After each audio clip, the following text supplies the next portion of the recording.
Hello everyone, it is me again. I wanted to touch base with you. I've had a lot of requests recently to show everyone all the guitars I have, and I've got them all out here, and I want to show you and tell you a little bit about each one. I'm going to play you just a little bit on each guitar to let you hear the sound of it. My first guitar I'm going to show you is my Beard. This is a 97, I think it's 97. Me and Paul run the numbers on it. I think it's a 97. This was the first Dobro, or first Resophonic guitar. This is my signature model that has had the curly maple binding on it. The other Beard that Paul made me had just the white plastic binding like all the Dobros had. I played it for several years, and I told him, I said, man, I want to get a guitar that's a little bit bigger than, or bigger sounding than what I'm playing. He said, okay. He said, let me build you something. So he built me this, my new signature model, we'll call it that. And like I said, this was the first one he put the curly maple binding on. He sent it to me. He said, what do you think about that binding? I said, you know, Paul, let me look at that for a little bit. I said, I'll call you back shortly. I called him back in about a half a week. And I said, man, I love the binding on it. It grew on me, and I love it. And also, this was the first, he said, what do you think about the sound? And this guitar is so big sounding to be an R body. And so he said, I put a new sound well in. This is the first Dobro, first Resophonic guitar that he put the open sound well in. His notes say that too. So this is a very special guitar. This was a prototype actually of what he makes all of them are like now, or with the ones with the sound well. Anyway, but it's got some battle scar. Look at the beautiful wood on the back. It's just a beautiful guitar. Got a little sound, got a little beat up right there where I played it, and then we got a notch taken out of it right there, but it's still a wonderful guitar. Let me play you just a little bit on it and let you hear it, and it'll see what you think about this one. This is a wonderful Dobro, and that's a Resophonic guitar, we call it.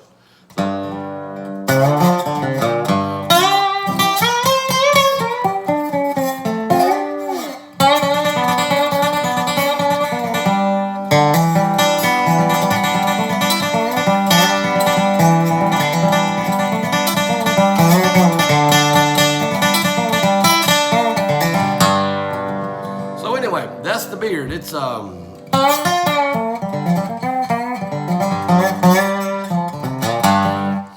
been with me for a long time, and it will stay with me, I guess, until I quit picking. So anyway, that's the Beard guitar. That's the one I've been playing for all these years on all the shows.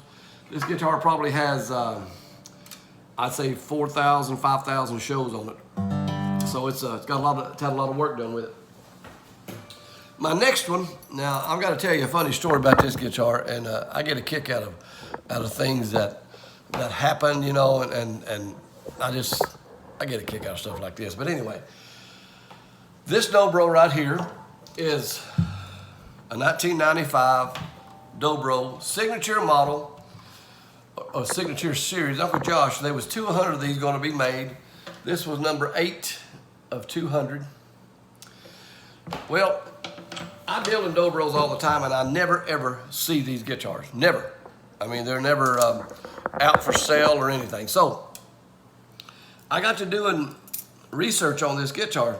I remember Uncle Josh getting mad at Gibson for some reason or other, and I remember him telling me about why he got mad, and it, you know, that was back in the 90s. It slipped my mind, but I got to rethinking it, going back over it, and I remembered what he told me. What happened on these Dobros?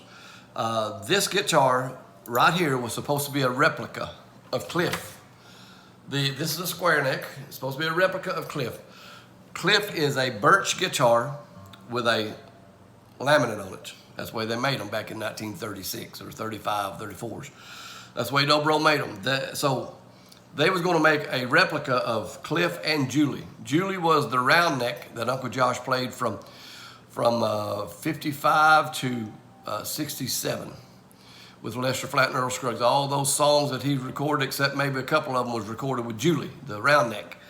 Well, in 67, he got the square neck, which was Cliff, and I'll show you a guitar identical to Cliff in just on the next one. But Gibson flew in, so Uncle Josh played Cliff from 67 until he passed away. There was a short time from 77 to 84 he played on R.Q. Jones, but then he went back to the square neck Dobro, which was Cliff, the square neck one.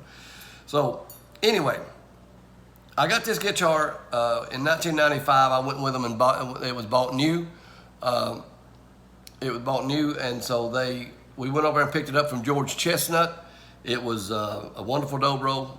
Uncle Josh loved it. It was great. Everything. It looks great. It's a right color, all that stuff. But so fast forward to 2022, I was able to buy this guitar because Carl Johnson had passed away. His son had it. He was going to sell it.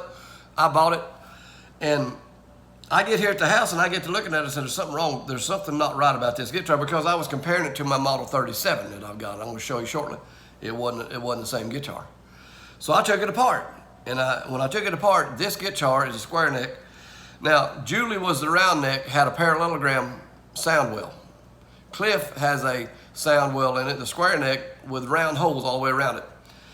So they had come in from California. They took his guitars apart. They made all of these notes, and they took pictures and everything. When they get back to California, they got their notes mixed up, and they put the parallelogram sound well in a square neck guitar, which that would have made it a Tut Taylor model. That's what he had. He had a square neck Model 27. It would have made it a Model 27 like Tut Taylor would have had, but it was not Josh's Dobro. It was not made nothing like it. So we get to looking at the wood. I get to looking at the wood. I said, this is not birch wood with a laminate on it. This was a maple guitar. So I called Mike Rapogel, who was in charge of this, making these guitars, and I said, Mike, did Cliff have a parallelogram sound well? Yes. I said, no, it don't. I've got pictures of it that Bobby Wolf had sent me, stripped down. It's just a Regal.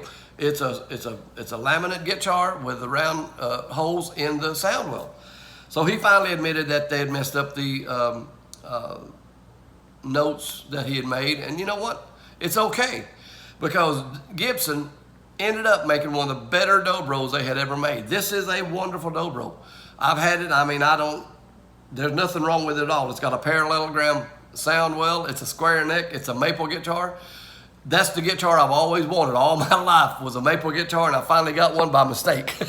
So I want to play it for you a little bit. It's a wonderful Dobro. I enjoy playing it. Let's see if I can scoot around here just a little bit. Let's see here. It'll go this way. There we go. I'm going to pull this way. There we go. So anyway, this is the...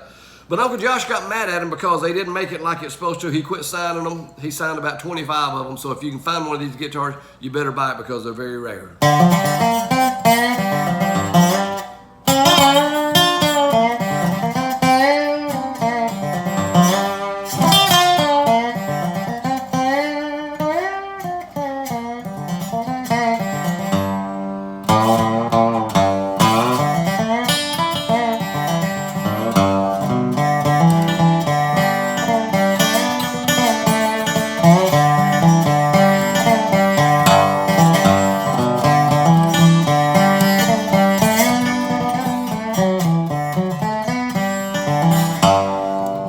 So anyway, that's the Dobro that they made. They made an error on it, but thank you, Mike Rapogel, for messing that up. But it worked out really well, and I am so glad that you made a guitar like this because they're wonderful. If you can get you one, grab it because they're rare, and they are good instruments. Now, the next one that I have is, let me do this one, my Model 37. This one is just like Cliff, identical. This is identical to Cliff. This is a Model 37, 1936. It's got a round sound well with holes all in it, and that's what it's supposed to be. It's a Regal, that's what it is, but it's got Dobro on it because Regal was making for Dobro. I've known this guitar. A friend of mine had it about 10 years. I've been trying to get it, and he called me December of last year. He said, you want to buy this guitar? And I said, I sure do. So I went and bought it. It was an Iowa, Mike Rodell on it, and it was a wonderful Dobro. I'm playing this one a lot now. I love the sound. And the band that I've got with the farm hands, we're all playing vintage instruments. So I've got that's the sound that we got. And I can't get this thing to adjust like I want it to. So anyway, there we go. So I'll play this one. This is one of my favorite Dobros.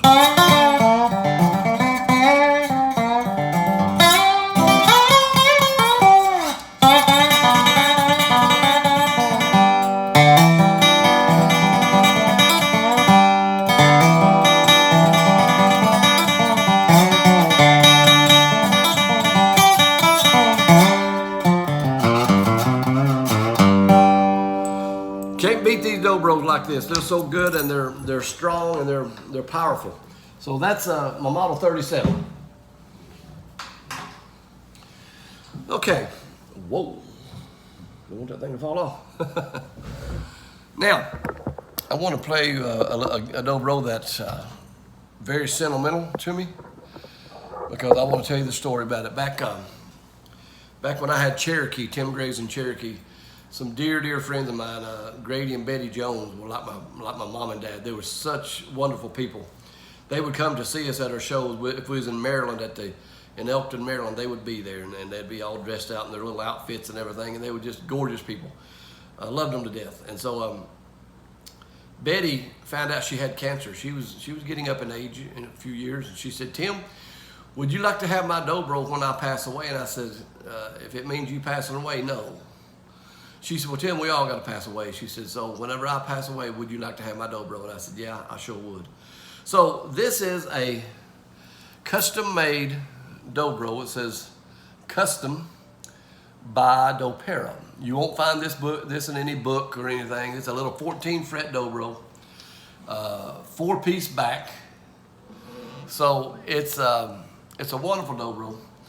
I don't play it none. I told her I would never play it much out, because it's just a little maple guitar. But it's the story how I got it. Her daughter called me. She said, "Tim, Mom's in a coma. Would you come up here and get this guitar?" I said, "Sure I will." So I took off from work one day, drove all the way from Nashville to Maryland, Silver Springs, Maryland, and went in and to her house. And Betty was in a hospital bed, and she was in a coma. And they'd asked me to bring my Dobro when I come. I said, "Yeah, I sure will." So I brought my Dobro. She said, "Will you play her some songs?" She said, "They say that when you're in a coma, you can still hear." So I sat down beside Betty's bed, and I started playing. I started crying, and because I mean she was such a sweet lady, and tears was all over my guitar. Well, Betty started patting her foot while I'm sitting there playing. I look up, and then all of a sudden Betty wakes up, and she starts carrying on a conversation with me. She'd been in a coma. She started carrying on a conversation with me, asking me to play this and play that. And I sat there for a couple hours and played for her. Just every song that she asked for, I played it. And while I was doing that, they grabbed this guitar and they took it to my trunk and put it in there. And so when I got through playing, I gave her a big old hug and told her I'd see her soon. She said, "I hope so." And I left, and she went back into a coma, and she passed away about 2 days later. So that's the power of music, you know. That's just, you know, so the way that things happen sometimes. So I have never took this guitar out on the road. I just keep it because it was Betty's. I call it Betty. That's the name of the guitar. I'm going to play a little bit on it. It's a wonderful little maple guitar.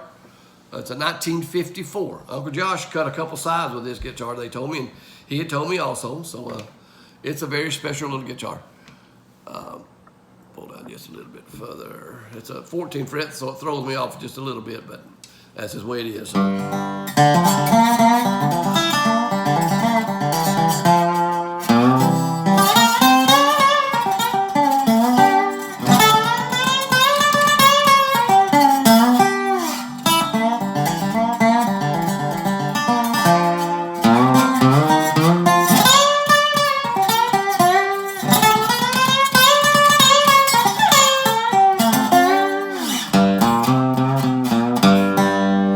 So anyway, that's Betty. That's like I said, it's a custom by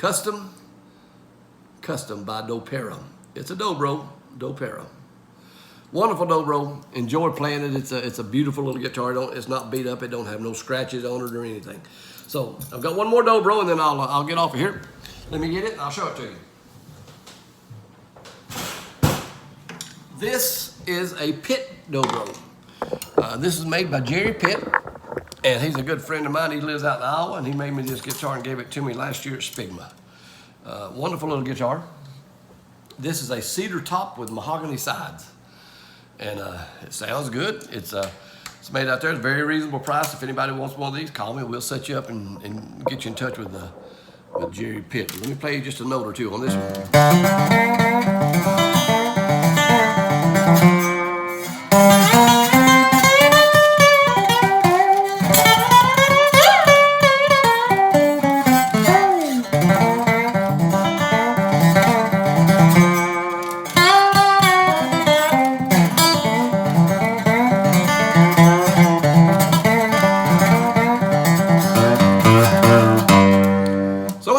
Pitt guitar. And that's all the Dobros I have at the moment. I'm a little bit low on them, but you know, the ones I've got are good ones. And so if I get some more, I'll have some for sale. But right now, I'm just going to hang on to all these. But anyway, I want to show you those. Had a lot of requests for people to see what all the instruments I have and the stories behind them. I always got a story behind something. So it's but the thing is, they're true stories. They're not made up. So anyway, if you have any songs you want me to do, call me, send me a message, and we'll get it on for you. Hope to see y'all down the road. The Farmhands are going to be in Festus, Missouri next week. Week after that, we're going to be down in Oak Grove, Louisiana. Then we're going to be up in Ohio. Got a lot of running to do. So hope we get to see y'all down the road. Until we see you again, may God bless you as He has blessed us.